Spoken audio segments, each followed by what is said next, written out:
Asal-muasal Kampung Kerinci di Kuala Lumpur, Malaysia, bermula dari Haji Abdullah bin Ahmad, pada abad ke-19. Berdasarkan sejarah, Haji Abdullah bin Ahmad termasuk orang Kerinci yang pertama merantau ke negara Malaysia, pada abad ke-19. Dan sekaligus orang yang pertama bertanggung jawab, dalam memainkan peranan penting, dalam mengasaskan pembukaan tanah di Kampung Kerinci yang ada di Malaysia.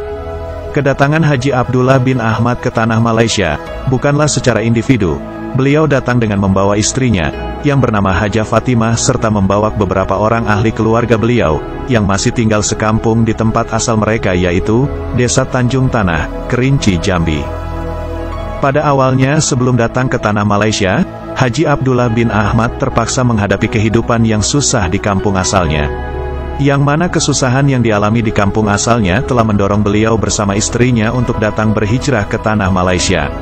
Tujuan utama kedatangan beliau ke tanah Malaysia adalah untuk mengubah nasib yang dialaminya. Manakala faktor lain di waktu itu yang turut menjadi pendorong utama pada ketika itu ialah beliau ingin mengumpulkan uang untuk menunaikan ibadah haji di Mekah. Haji Abdullah bin Ahmad yang berasal dari Desa Tanjung Tanah telah menjadi perintis kepada proses petempatan orang Kerinci di Malaysia, yaitu di Kampung Kerinci yang ada di Kuala Lumpur, Malaysia. Warga Tanjung Tanah telah menetap di sana sejak dahulu sampai sekarang, bahkan telah beranak pinak hingga ribuan warga Tanjung Tanah menetap dan telah menjadi warga negara Malaysia. Kiprah orang Kerinci sangatlah luar biasa pada saat itu, dalam membuka suatu kawasan. Pembukaan kawasan di Malaysia bukan cuma Haji Abdullah bin Ahmad saja di masa abad ke-19 tersebut. Di waktu yang sama, ada lagi orang Kerinci yang membuka kawasan lain, yaitu Abdullah Hukum yang berasal dari Desa Sungai Abu, Kerinci, Jambi. Abdullah Hukum waktu itu membuka kawasan lain di Malaysia, yaitu Sungai Putih atau juga disebut Kampung Abdullah Hukum.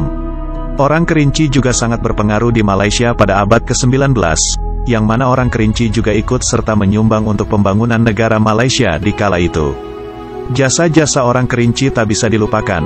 Nama-nama tokoh orang Kerinci layak diabadikan di Malaysia, seperti Haji Abdullah bin Ahmad yang berasal dari Desa Tanjung Tanah atas pembukaan kawasan sekaligus menamai Kampung Kerinci, dan Haji Abdullah Hukum yang berasal dari Desa Sungai Abu, yang juga ikut membuka kawasan di Sungai Putih atau juga disebut Kampung Haji Abdullah Hukum.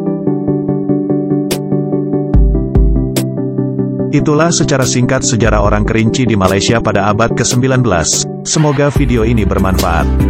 Dan terima kasih telah menyaksikan video ini. Jangan lupa tekan tombol subscribe-nya, agar kita selalu bersemangat membuat kontennya.